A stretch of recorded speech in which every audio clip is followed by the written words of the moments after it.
kalau udah lihat kayak gini, lapar nggak Wong Batang? Kalau saya sih lapar banget nih. Ini adalah menu-menu dan makanan-makanan tradisional khas yang disajikan di sebuah dapur seperti ini. Ya, dalam bahasa Jawa sendiri, pawon artinya itu adalah dapur, dan simbah artinya ya orang tua atau kakek nenek, orang sepuh yang tentunya kita hormati ya. Nah, di sini di Pawone Simbah udah bisa nebak dong ya. Kalau menu-menunya seperti ini disajikan oleh ibu-ibu yang langsung masak di dapur, hangat-hangat. Siapa sih yang tidak tergoda? Menunya di antara menu-menu pilihannya juga ada banyak sekali menu-menu tradisional, dari mulai ikan, daging, telur sampai gorengan, minumannya juga tradisional. Gimana Wong Batang, tertarik nggak? Ini tempatnya juga asik banget dan nyaman banget. Nah, di antara di zaman modern ini banyaknya fast food, banyaknya juga tempat-tempat yang menyajikan makanan-makanan yang mungkin menurut saya kurang sehat. Di sini justru sebaliknya, menghadirkan kerinduan-kerinduan masakan-masakan zaman dulu atau masakan-masakannya dari Simbah, dari dapur sendiri, hangat-hangat dan langsung disajikan untuk dimakan di sini juga. Bisa di sini atau di tempat sekitar sini seperti itu. Di Pawone Simbah ini bagaimana sih beliau mengelola, ownernya ini mengelola bisnis yang ada di sini dengan konsep yang di Batang sendiri ini pertama dan satu-satunya. Yuk kita temuin siapa sih ownernya dari Pawone Simbah ini. Setelah yang satu ini tetap di Star of Batang episode ke-11.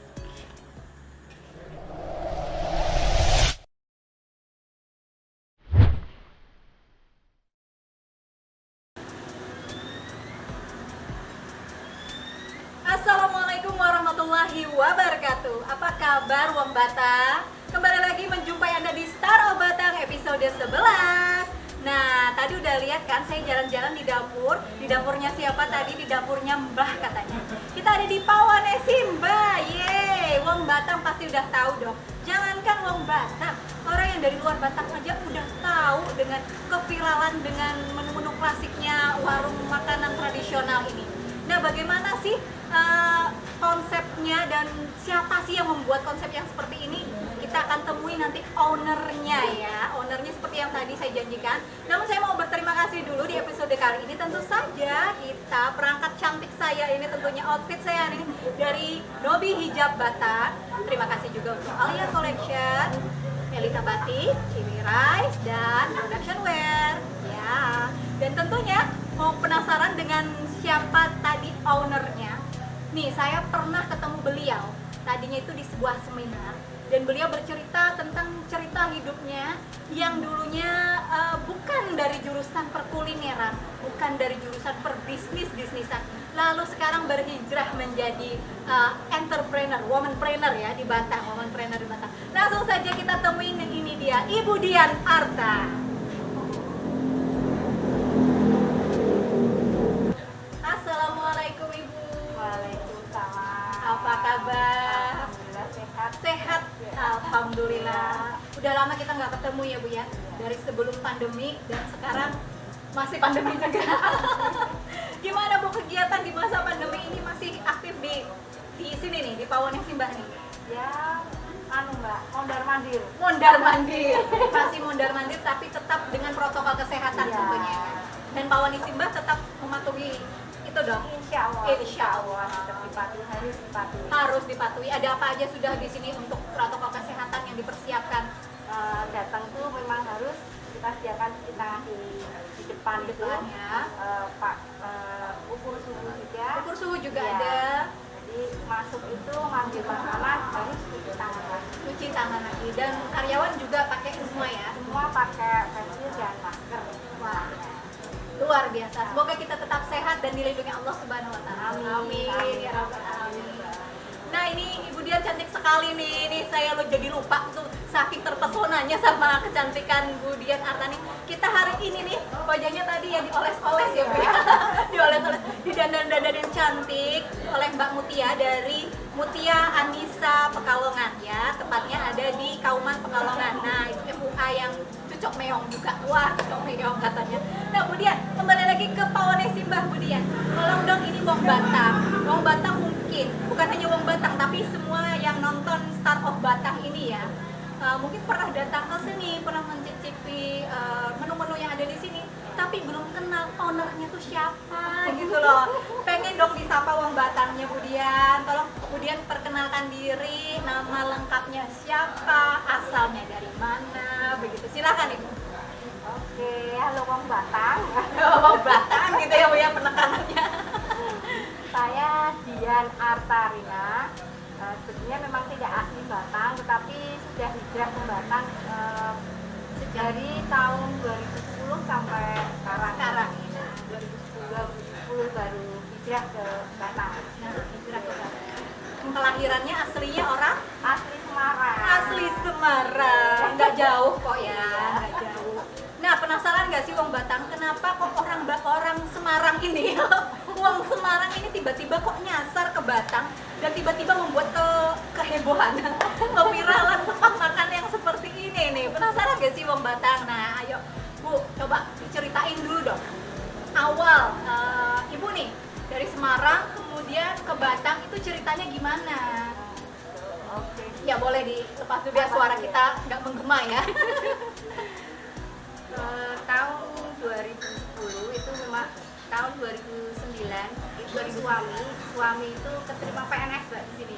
Oh begitu. Di Batang itu terima PNS, tapi awal-awal itu maju dari Semarang jam 5 pagi berangkat ke Batang, pulang lagi gitu kan dari sini jam 4 sampai rumah tuh dulu kan ya belum ada Tol ya. tol ya, lewat jalur Pantura sampai rumah itu bisa itu Wah. tiap hari. Jadi Bapak asli Semarang juga ya. Asli Semarang. Kemudian kena PNS, jabat PNS ditugaskan di sini. Di Batang. Dengan kata lain terpaksa ya waktu itu. Terpaksa. Terus gimana Bu? Itu sudah kecapean ya udah alhamdulillah ya saya putuskan untuk keluar kerja. Waktu itu masih kerja di satu perusahaan farmasi. wong Batang. Kok bisa gitu ya? Farmasi. Memang dulu jurusannya farmasi. Ya pertanian Mbak. Ini banyak nih di Star of Batang ini saya wawancara nih ya. Kisah sukses mereka justru berawal dari ketidaksamaan jurusannya. Ini awalnya pendidikannya tadi pertanian, kerjanya di farmasi dan sekarang warung Pak Woni Simba. Aduh, gitu ya. Oke, lanjut menuju ke Batang nih. Pindah ke Batang tahun 2011. Nah, itu karena saya memang benar-benar keluar kerja waktu itu. Ya udah, memang saya bisnis tapi kecil-kecilan. Oh gitu. Iya. Bisnis apa tuh kalau boleh tahu? Awalnya itu bikin bandeng presto. Oh iya karena di Semarang ya khasnya ya. Saya survei dulu apa sih potensi Batang, maksudnya yang bisa untuk dijual. Saya survei memang Batang itu belum ada bandeng yang enak, yang berkualitas. Udah saya bikin bandeng yang dari Semarang itu saya bikin di sini, alhamdulillah. Yang tadinya satu panci sehari dalam waktu alhamdulillah 1 minggu itu bisa sampai 5 panci. Masya Allah, kok bisa jadi banyak banget. Itu masak sendiri? Masak sendiri awal-awal. Jadi itu murah-murah bandeng sendiri, Oh, gitu. nata sendiri. Itu belajar atau memang udah biasa atau emang suka masak gitu? Kalau suka masaknya enggak. Oh enggak, Mbak. Sudah saya duga karena tadi kerjanya di farmasi ya. Karena keterpaksaan. Keterpaksaan ya. Suka masak. Keterpaksaan mama katanya. Oh gitu, jadi masak sendiri. Itu masak sendiri. Udah awal-awal 1 panci itu masak sendiri. Waduh, itu ngelumurin bandeng Mbak, bikin bandeng itu sampai 1 panci aja prosesnya 2 jam. Jadi Lama sekali ya. boyok tuh rasanya Boyok, waduh. encok. Kayak gitu ya rasanya.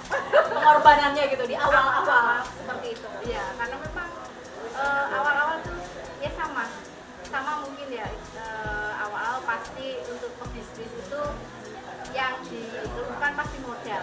Saya tidak mau berkeluh kesah dengan modal. Dan yang modal yang ada itu harus bisa dikembangkan.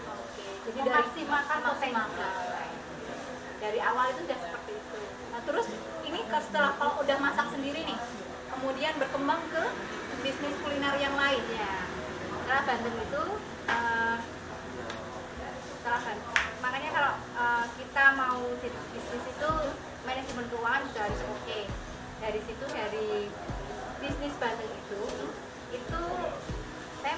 uangnya itu harus ada pengembangan. Nah kalau saya ekstrim mbak, kalau yang lain itu kan pengembangan paling 30%. Kalau saya 70%. 70%-nya justru ya.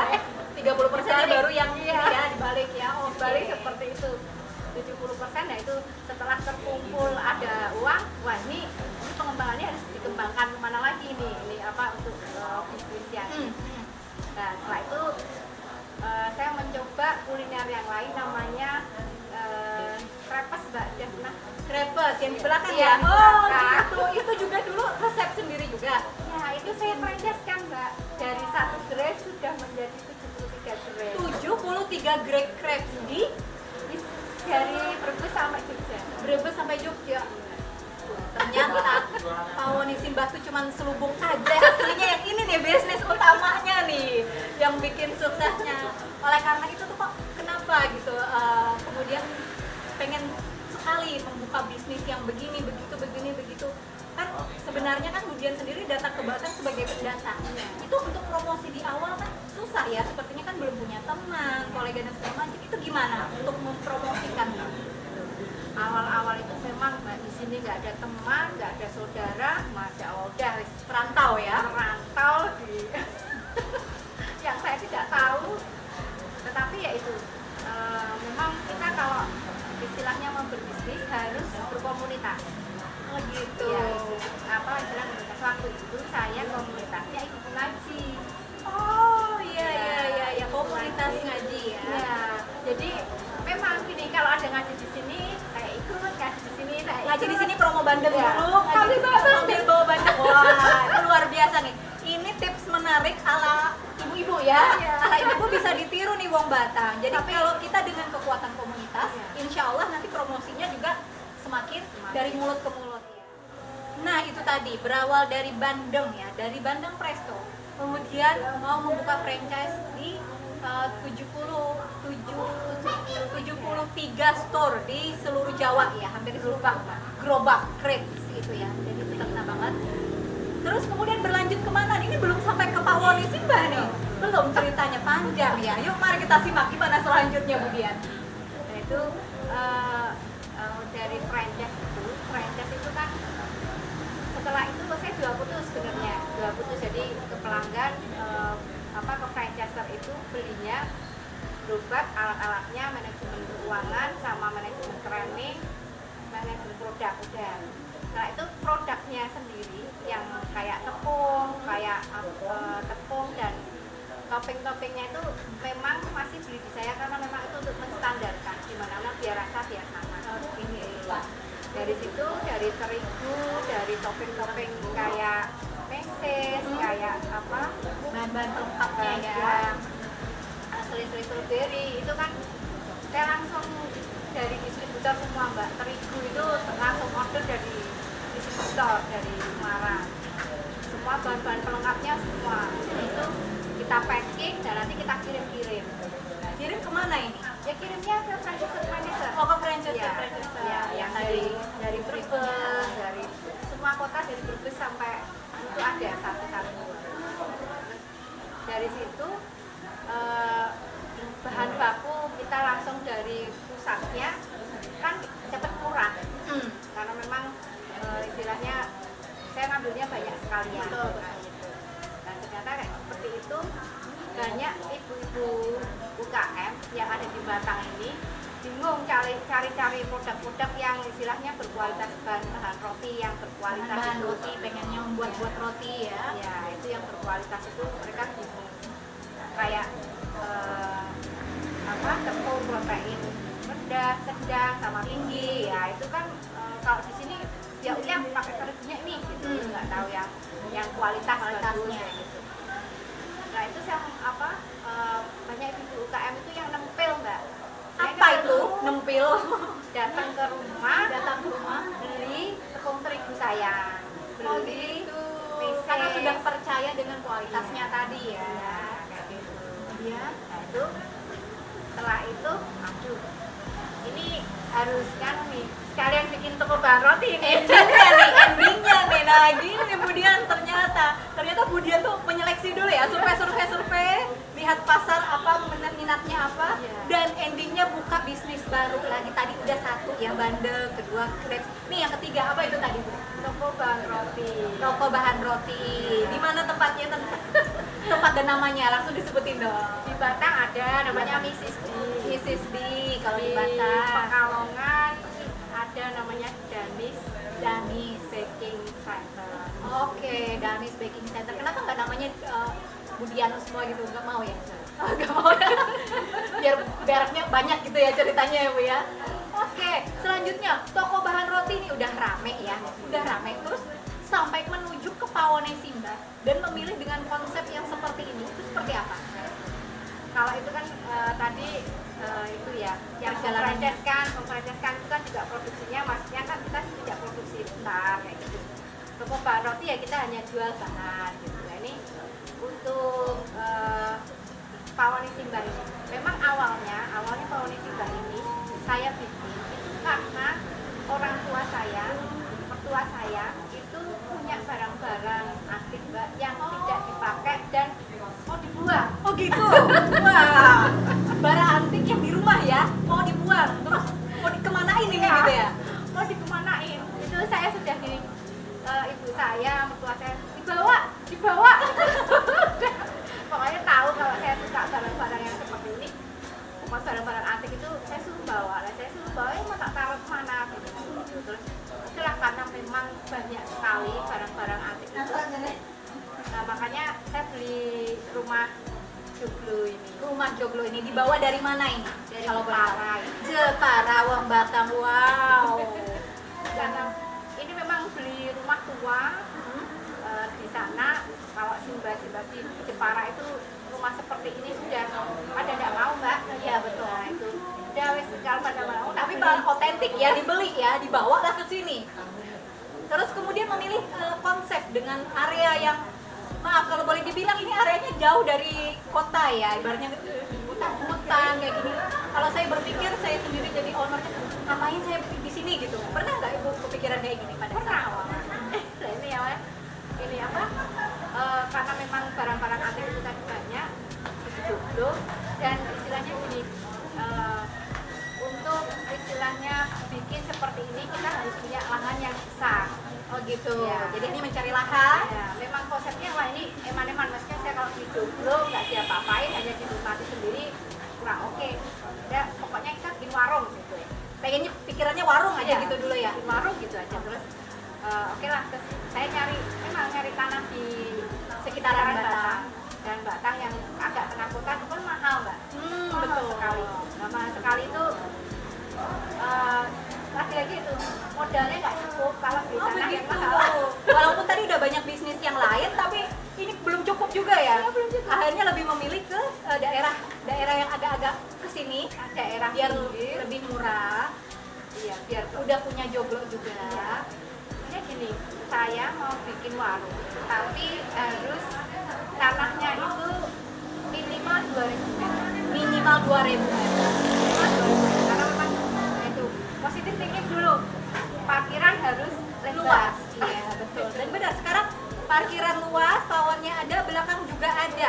Nah pengen tahu, kita liatin dulu ya Budian ya kepada wong Batang, atau mungkin ada orang-orang yang belum kesini atau pengen penasaran kesini seperti apa sih konsep Pawone Simbah secara visual ya. Mari kita lihat dulu VT-nya Pawone Simbah. Ini dia.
Mbak, dari depan sampai ke belakang. Wow, modernnya tadi ada di belakang juga ya. Ada modernnya di belakang, mungkin itu untuk generasi milenial kali ya, buat selfie ya Bu ya. Nah kalau di bagian depan ini tetap yang tadi seperti konsep kata Budian tadi, klasik, otentik. Bahan-bahan dan mungkin perabot-perabot interiornya juga otentik dari simbahnya sendiri ya, propertinya benar-benar dari simbah. Karena itu namanya jadi pawonnya simbah. Iya. Kenapa namanya jadi pawonnya simbah waktu itu pikiran? Ya itu karena memang barang-barangnya dari simbah.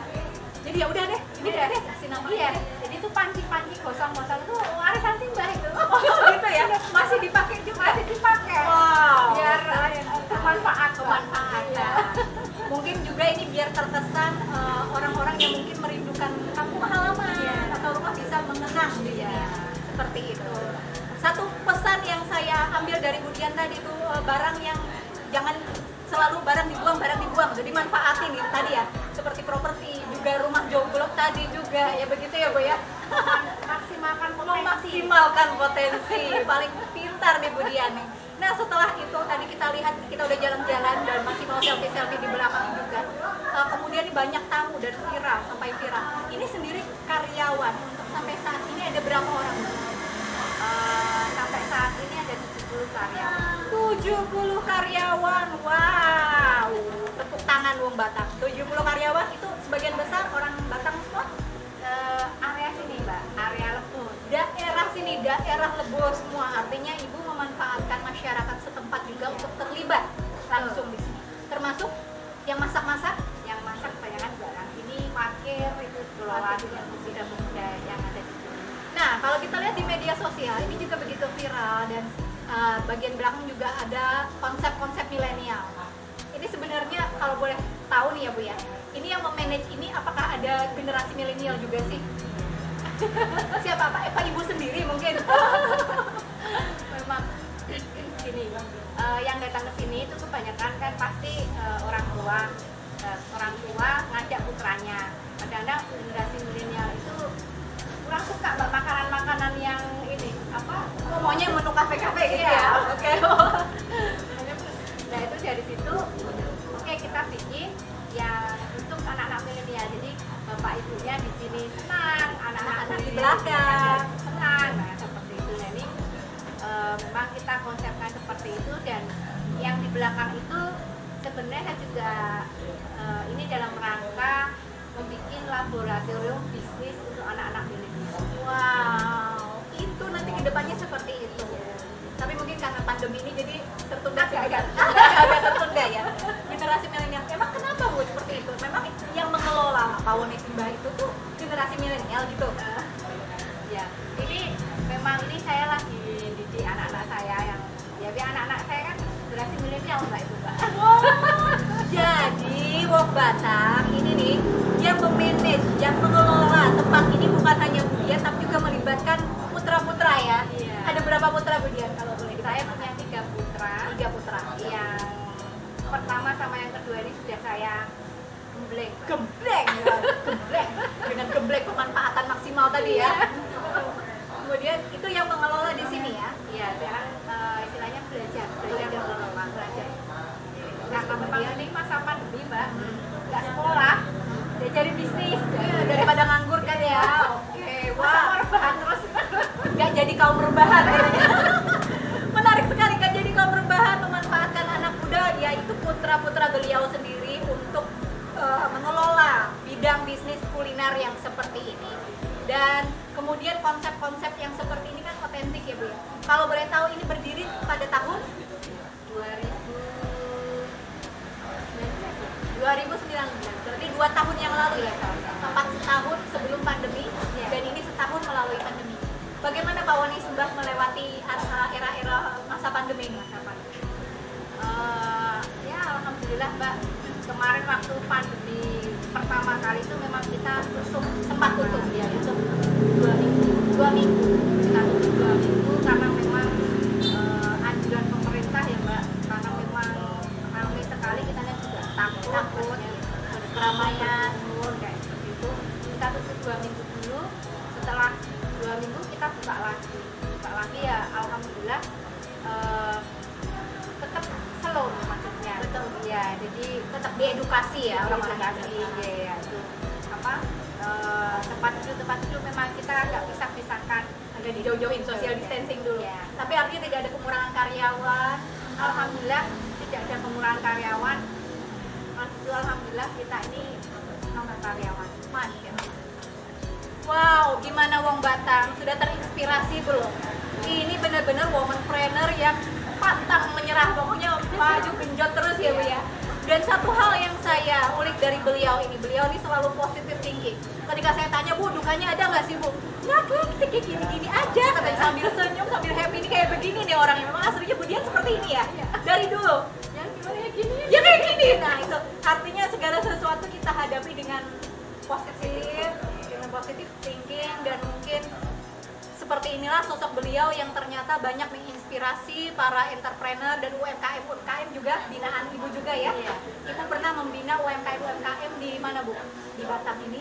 Masih ini, maksudnya UMKM semuanya ini kalau ini ada 50 UMKM. 50 UMKM yang tergabung. Yang tiap bulan kita masih ada pertemuan, maksudnya seperti itu ada pertemuan, dan di situ tidak hanya dibina secara kualitas bisnisnya saja, tetapi juga kita pikirkan untuk permodalan semuanya itu kita. Oh begitu, 50 UMKM. Ya. Itu sejak kapan dibina? Saya sudah bina sejak tahun 2011 sampai sekarang. Itu di bawah naungan yayasan kah atau di bawah apa gitu di bawah? Sebenarnya gini, tidak di yayasan tuh enggak, tapi perusahaan, karena ini kan ibu-ibu pembuat kue. Oh, ibu-ibu pembuat kue. Pembuat kue. Bukan kelompok arisan tadi ya Bu ya, yang di Bandung tadi bukan ya? Bukan. Oh bukan. Bukan lagi. Oh gitu. Jadi ini ibu-ibu pembuat kue Ya. yang tadinya dibina, Ya. UMKM-nya 50. Itu dari Batam semua atau? Dari Batam semua. Dari Batam semua. Dari Batam semua 50 UMKM pembuat kue, dan mereka mau belajar bikin kue yang berkualitas, enak, bisa dijual. Nggak asal jadi ya. Ya. Bu Dian, kalau Bu Dian udah sehebat ini nih, udah jadi mentoring kemana-mana, kok bisa sih sampai jadi seperti ini? Memang belajar gimana? Saya malah jadi penasaran ini, apakah sebenarnya Bu Dian ini ada peralihan transisi dari kota Semarang ke sini tuh, adakah perubahan-perubahan yang Ibu lakukan? Kalau boleh dikatakan hijrahnya itu seperti apa Bu? Apa makna hijrah di Ibu sendiri? Aduh berat ya? Enggak berat ya? Benar-benar hijrah Mbak. Benar-benar hijrah. Benar-benar hijrah. Dulu saya seorang pekerja keras, yang kalau istilahnya di Semarang dulu, pekerja keras yang luar biasa, dari pagi sampai malam dulu kerjanya. Oh begitu ya? Tapi kan kayak gitu Iya Mbak, betul, kerjanya dari betul. pagi. Wanita karir sepenuhnya. Nah itu yang benar-benar dulu meninggalkan anak, lalu bekerja seperti itu, anak-anak pokoknya kalau sudah sama mbaknya pokoknya sudah makan udah. Nah itu Tinggal dulu. iya, nah, itu sampai seperti itu. Nah ini hijrah ke Batam, benar-benar hijrah karena dulu di perusahaan saya, di company saya itu termasuknya juga perusahaan kapitalis. Oke. Perusahaan kapitalis yang di situ saya tidak boleh memakai hijab. Benar-benar hijrah Ya, saya pindah ke sini niat itu tadi bismillah, istilahnya menjadi pribadi yang lebih baik. sama suami di sini mau ngurus anak-anak, bener yang di sana. Alhamdulillah Mbak, saya di sana udah jadi kepala cabang. Tadinya di sana sudah menjadi kepala cabang. Ya. Dan godaannya itu ya berarti ya, godaannya besar antara mau bertahan di sana dengan gaji yang tentunya fantastis juga ya, atau ngikutin fasilitas yang luar biasa. fasilitasnya juga luar biasa. Perusahaan. Jadi benar-benar pindah ke Batam, Meninggalkan itu semua. kembali ke titik nol. Hadirnya Di situ ya, nadirnya. Jadi setiap orang memang benar kata Bu Dian, ada titik nol, ada titik baliknya. Kemudian dari situ berhijrah menjadi penampilannya jadi seperti ini, masya Allah. Ternyata sudah dibukakan dengan lebih baik lagi. Dan kemudian di Batam sendiri juga jadi lebih dekat sama anak-anak ya, lebih bisa mengurus anak-anak. mendidik anak-anak sendiri gitu ya Mbak. Kalau dulu kemarin Dipasrahin sama orang lain. ya, memang kehidupan di kota kota karena bisa dekat dengan anak-anak, bisa bikinkan sarapan anak-anak, nganter sekolah. Bahagia nggak? Senang ya Pak. Jauh dulu di sana istilahnya dari ekonomi, dari ekonomi itu memang benar-benar saya tercukupi. Di sini memang awal-awal di Batam karena memang titik nol tadi ya, benar titik nol, terus hanya mengandalkan suami saja. Ya udah, tapi alhamdulillah semua cukup. Pengorbanan itu tadi Ya, karena kita niatnya karena Allah, insya Allah itu akan berjalan. terus jadi tekad itulah yang tadinya membuat ibu tuh kayak aku pengen usaha apa nih di Batang seperti itu karena ingin memulai kembali ya. Mulai kembali istilahnya juga apa, membantu ekonomi suami Mbak, kayak gitu. Tetapi dengan hal yang kecil tetap Yang masih bisa saya Bisa, dari saya di rumah rumah. sama anak-anak gitu. Happy ya. seneng banget. Seneng banget. Aduh, terharu banget nih Wong Batam mendengar kisah seperti ini. Jadi mengingatkan kita memang pengorbanan seorang wanita itu ketika dia sudah berkeluarga ya Bu ya, tentunya ada pilihan-pilihan yang harus dipilih antara karir kah, anak kah. Mungkin tidak, kata Ibu tadi, secara finansial tidak sebesar yang diharapkan atau mungkin tidak memenuhi ya. Makanya Ibu ini puntang-panting sebenarnya. Puntang-panting dari awalnya. Enggak puntang-panting. Udah puntang-panting, warawiri ya. Dinikmati dijalanin. Dinikmatin dijalanin, Iya. akhirnya sampai jadi sekarang Iya. dan malah bisa bersama anak-anak mengelola bisnis bareng-bareng. Iya. Oke, luar biasa kan Wong Batam. Nah, setelah tadi kita mengulik kisah hidup beliau, owner dari Pawoni Simbah dan berbagai macam bisnis, juga mentoring dari beberapa UMKM yang ada di Batang ini, bukan beberapa lagi, puluhan yang ada di Batang ini. Kemudian yang dulunya adalah seorang wanita bekerja di sebuah perusahaan ya. Kangen nggak Bu pengen ke perusahaan lagi? Ada nggak keinginan untuk balik lagi? Gampang, udah enjoy ya Bu di sini? Ya, enjoynya di sini malah teman-teman saya yang bekerja ini saya motivasi, ayo keluar, ayo usaha, ayo. Ayo Begitu bergerak. malahan ya. Ternyata udah enjoy di wirausaha, udah Iya. di wirausaha aja. Iya. Karena kita tidak terbebani dengan apa tadi target, Target, gitu. tekanan-tekanan di perusahaan Iya. tentunya ya. Tapi satu hal, tadi di belakang kita berbincang dengan Budian sendiri. Satu niatan yang Budian pengenkan adalah cuma satu, pengen apa Bu, kebermanfaatan, manfaat untuk orang lain, dengan cara apapun, dengan ilmu kita, dengan usaha kita, dengan sedikit ilmu yang kita punya itu, Bagaimana kita bisa bermanfaat. nah harapan ke depannya gimana Budian? Harapan kedepannya untuk apa ini? Untuk Budian dulu. Saya kalau saya kepengennya itu Mbak, apa kedepannya tuh usaha saya ini tidak hanya istilahnya ya ini tadi untuk bermanfaat untuk orang ya. Semua usaha saya itu harus punya kebermanfaatan untuk orang lain. Setidaknya ini saya juga alhamdulillah lagi menggalakkan usaha-usaha yang berbasis wakaf. Usaha-usaha yang berbasis wakaf.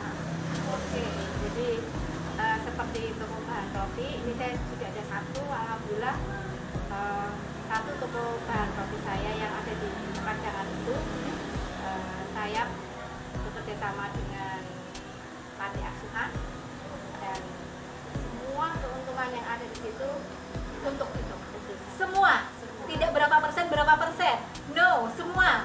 Gak rugi Bu? Gak rugi. Wah, Wong Batam. Ini 1 di antara 1000 cari orang yang kayak gini memang. Aduh, jarang sekali.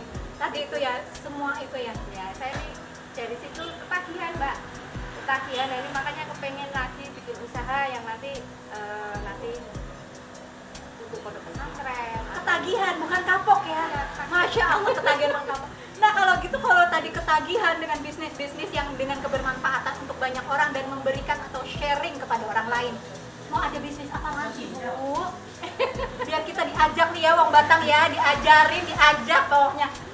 Ada apa lagi nih? Kasih bocoran dong kita dong. Ini juga ternyata bisnis kuliner ini nganu Mbak, bagus banget karena memang salah satu pokok kita itu kan makan gitu ya. Itu bisnis kuliner itu pasti akan berkembang terus dan tidak akan mati bisnis kuliner ini. Setiap hari orang butuh makan ya gitu. Kayak itu ini saya branding sudah ada lahan di Deles bawah.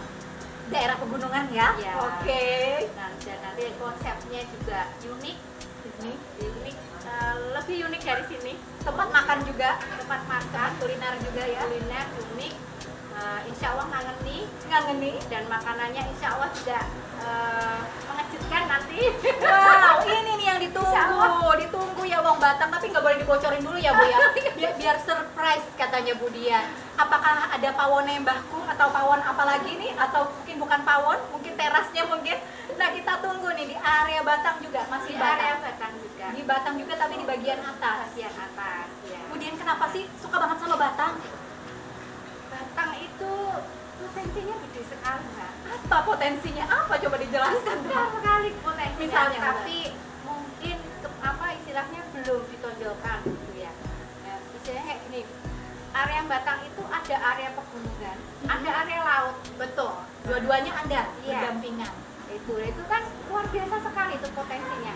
Sekarang juga udah tumbuh ya Mbak, maksudnya kuliner-kuliner yang ada di sekitaran laut. Betul, gitu ya. kafe-kafe Kafe-kafe yang sekarang ada di juga sana itu ramai. udah tumbuh, udah bagus sekali. Itu dari dulu tuh saya loh, Batang tuh luar biasa, lautnya aja bagus ya. Jauh tidak seperti di kota yang sebelah, maksudnya kan lebih bagus yang di kota Batang. Kenapa tidak istilahnya ada potensi itu, tapi kenapa tidak dikembangkan? Di daerah atas itu potensinya juga luar biasa, dan lain sebagainya. Sekarang alhamdulillah kan Sudah banyak juga ya. aturannya itu Iya, betul. luar biasa sekali. Nah itu Batang ternyata potensinya luar biasa sekali. Dan kalau pengen tahu juga Mbak, sekarang itu dari kota-kota lain, misalkan Semarang, Kendal, Tegal, Pemalang, pikniknya ke Batang. Ke Batang semua. Iya. Bahkan sampai dari Jakarta dan Bandung juga ya. Betul. Ke sini juga. Wah, kita jadiin potensi yang luar biasa nih. Iya. Bersama Bu Dian nih. Nanti Bu Dian akan mengangkat Batang seperti apa dan mengolah Batang menjadi ikon yang seperti pawonnya Simbah ini ya, menjadi percontohan bagi yang lainnya juga. Jadi itu harapannya untuk di Batang ya. Semoga ke depan lebih baik dan kita tunggu, kita akan meliput lagi nanti ya Bu ya. Kalau sudah jadi kita akan ke atas jalan-jalan seperti apa konsep barunya dari Bu Dian, atau bukan cabang ya, bukan ya, tersendiri lagi. Tersendiri lagi ya yang di sana. Bu Dian hobi banget punya nama banyak-banyak gitu ya, biar brandingnya banyak gitu. Oke, nanti kita simak bagaimana keseruan Bu Dian nanti di sana ya. Tapi nanti tuh entah nggak tahu episode berapa nanti ya, ya Bu Dian ya. Iya, Oke. oke. Setelah kita mendengar berbagai cerita seluk-beluk beliau dan kegigihan beliau untuk menjadi womanpreneur dan menginspirasi banyak orang dengan segala kebermanfaatannya, sampai tadi juga membuat usaha hanya untuk wakaf, untuk yatim piatu dan segala macam.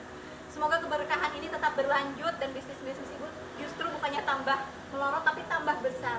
Nyatanya sampai sekarang masa pandemi pun bisa dilalui. Insya Allah mudah-mudahan kita tetap berdoa pandemi ini tetap akan berlalu, akan segera berlalu maksudnya ya Bu ya, akan segera berlalu dan kemudian semakin banyak lagi untuk membangun Batang ini menjadi lebih maju lagi ya Bu ya. Tetap di Batang ya Bu. Insya Allah. Jangan pergi-pergi dulu ya. Ini permintaan nih, jangan pergi-pergi dulu.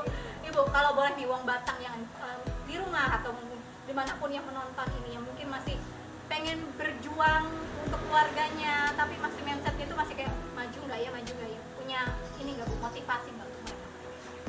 Terutama kaum ibu-ibu. Kalau ibu ya yang misalkan di rumah kepingin istilahnya membantu ekonomi Betul, keluarga betul. gitu. Dimulai dari rumah dulu Mbak, dimulai dari semua. Justru dari rumah itu istilahnya ibu-ibu, tapi kita tetap istilahnya berpenghasilan, ada istilahnya produktivitasnya ada. Nah itu belajar dari sedikit ya Mbak ya, sedikit ya, belajar dari Siti Hajar.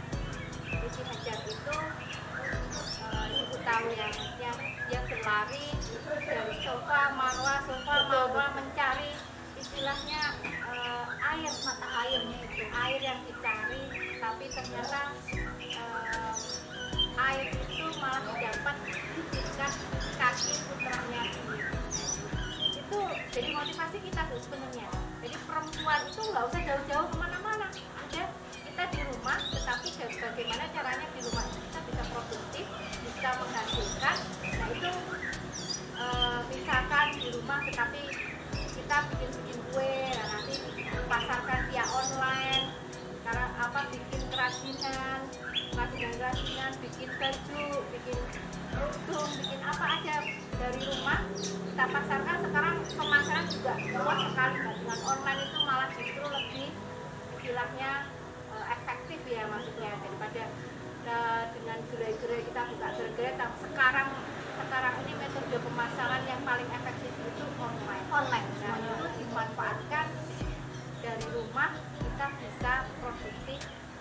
Dan seperti tadi Bu Dian memulai bisnisnya tadi dari Bandung, itu dari rumah ya, dari teman-teman arisan gitu ya. Dari situ, dari mulai di rumah masak sendiri, coba resep sendiri, coba mungkin ke teman-teman dulu ya. Dan tadi online tadi mungkin bagi ibu-ibu yang punya anak-anak yang udah dewasa mungkin bisa pintar online, bisa dibantu anaknya ya Bu ya. Nah itu tadi kata kita kasih kesimpulan tadi dari Bu Dian, mengambil dari kisahnya Siti Hajar bahwa usaha itu tidak mengkhianati hasil. Dan ternyata usaha itu bukan tidak mungkin akan hadir dari keluarga kita sendiri. Tadi kan mata air ditemukan di dekat anak beliau nanti itu tadi. Nah itu mungkin berkahnya kita juga di keluarga. Karena kita salah perempuan. Aduh, kok bahasnya jadi feminil sekali. Ini selama saya mewawancara Bu Dian, berapa kali berinding aja gitu dengar cerita beliau ya.